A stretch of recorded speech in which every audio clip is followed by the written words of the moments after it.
बेंगलुरु से लेकर के दिल्ली तक एक ही बात चल रही है। एक तरफ 26 हैं, एक तरफ 38 हैं, एक तरफ विपक्षियों का गठबंधन है प्रधानमंत्री नरेंद्र मोदी के खिलाफ, और वहीं एनडीए अपने आप को मजबूत करने की कोशिश में है। बीजेपी के राष्ट्रीय अध्यक्ष जेपी नड्डा कह चुके हैं कि मौका परस्ती का गठबंधन बनाने वाले बेंगलुरु में एकजुट हुए हैं। एक तरफ भ्रष्टाचारी हैं, दूसरी तरफ सदाचारी हैं।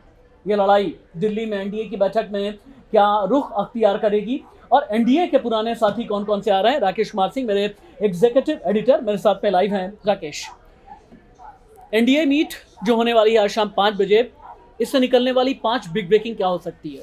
देखिए राशि जी, इस बैठक से पहले मैं चाहूँगा कि हम लोग इस पर डिस्कस करना जरूरी है कि इस बैठक से पहले प्रधानमंत्री नरेंद्र मोदी ने टोन जो है ये सेट कर दिया था, और उन्होंने ये साफ तौर पे कह दिया कि माल कुछ है और जो है लेवल कुछ और है।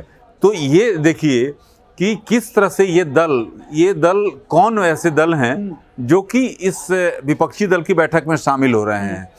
तो प्रधानमंत्री ने एनडीए की बैठक से पहले उन्होंने एजेंडा सेट कर दिया, और साथ ही साथ ये भी संदेश दे दिया विपक्षी दलों की जो चल रही है बैठक की कि क्या आखिरकार जो एनडीए है आपकी बैठक को लेकर क्या सोच रखती है।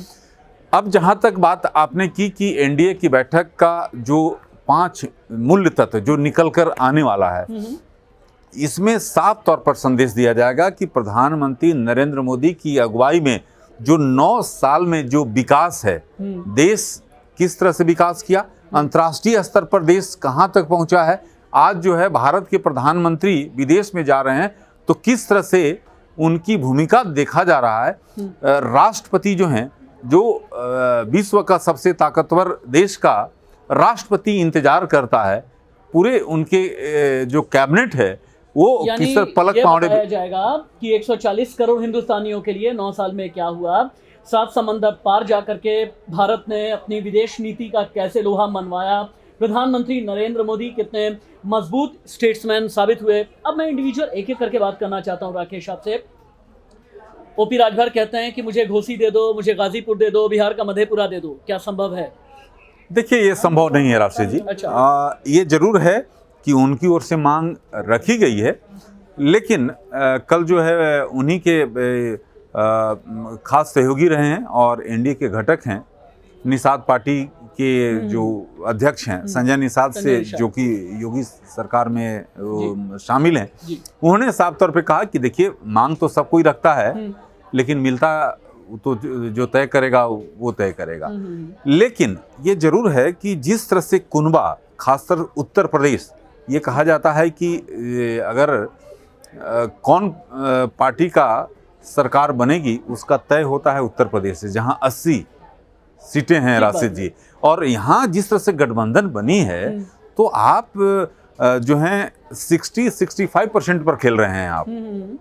तो वैसी स्थिति में विपक्ष का, यानी जो अखिलेश के नेतृत्व में जो अन्य है, कांग्रेस हो या और आरएलडी जैसे घटक हैं, उनकी क्या भूमिका होगी ये इससे तय है। ये तो यूपी की बात हो गई। अब मैं बिहार निकल चलता हूँ। अब बिहार में चिराग पासवान कहते हैं कि भाई मेरे पास में पिता की विरासत है, जमुई और हाजीपुर वाला इलाका जो है ये मेरे नेतृत्व में आना चाहिए। पशुपति पारस कहते हैं कि नहीं, दुसाध वोट बैंक तो मेरे साथ में है, या फिर अति पिछड़े जो हैं रामविलास पासवान की राजनीतिक विरासत वाले, वो मेरे साथ में हैं, चिराग पासवान के साथ में नहीं है।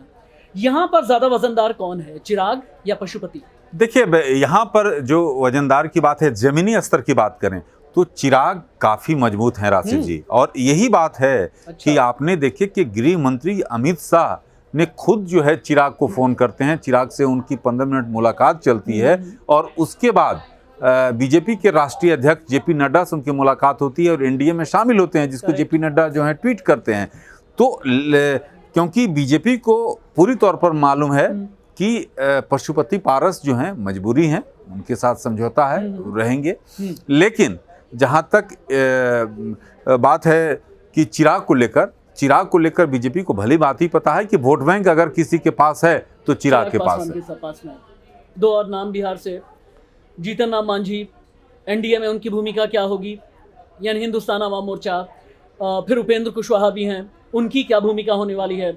उपेंद्र कुशवाहा पहले खामोश रहे, एनडीए मीटिंग में जाएंगे नहीं जाएंगे, इसे लेकर के बहुत दिन तक सस्पेंस बना करके रखा, एनडीए में है या फिर नहीं है, इसे भी लेकर के सस्पेंस बना करके रखा। इन दो की भूमिका 2024 में क्या होगी? देखिए, जहाँ तक हम पार्टी की बात आपने की, पूर्व मुख्यमंत्री बिहार के जीतन राम मांझी ने जिस तरह से टिप्पणी की बिहार के मुख्यमंत्री नीतीश कुमार पर कि अगर नीतीश कुमार जैसे लोग अगर कन्वेनर बनते हैं तो विपक्षी एकता का भगवान ही मालिक है।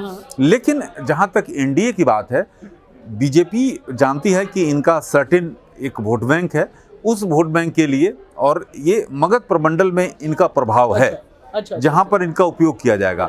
और हो सकता है कि एक सीट जो है इनको दिया जाए, और मांग इनकी ओर से दो या तीन हो सकती है, लेकिन एक पर जो है इनको किया जाएगा।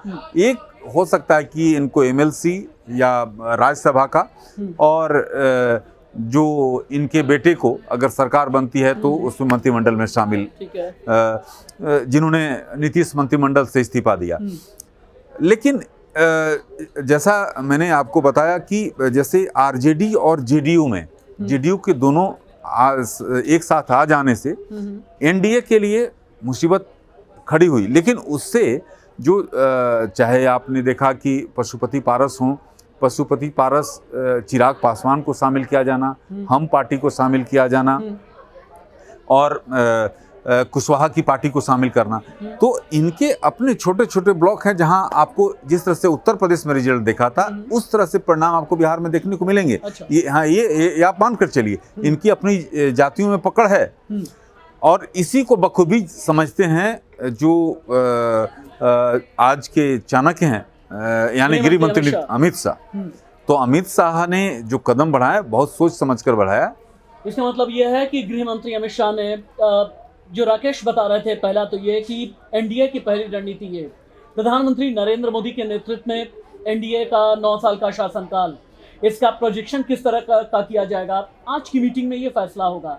दूसरा ये, जो घटक दल हैं इनके लिए क्या भूमिका तय की जाएगी, ये भी आज की मीटिंग में काफ़ी हद तक क्लियर होने वाला है। और सबसे बड़ी बात यह है कि जहाँ पर जाति का जंजाल है, यानी जहाँ पर धर्म की राजनीति होती है, बीजेपी की लकीर बहुत बड़ी है, लेकिन जहां पर हिंदी बेल्ट में जाति वाली राजनीति है, वहां के लिए स्ट्रेटेजी क्या बनाई जाए, वहां के क्षेत्रीय क्षत्रपों की भूमिका क्या तय की जाए, ये सब कुछ आज की मीटिंग में क्लियर होने वाला है।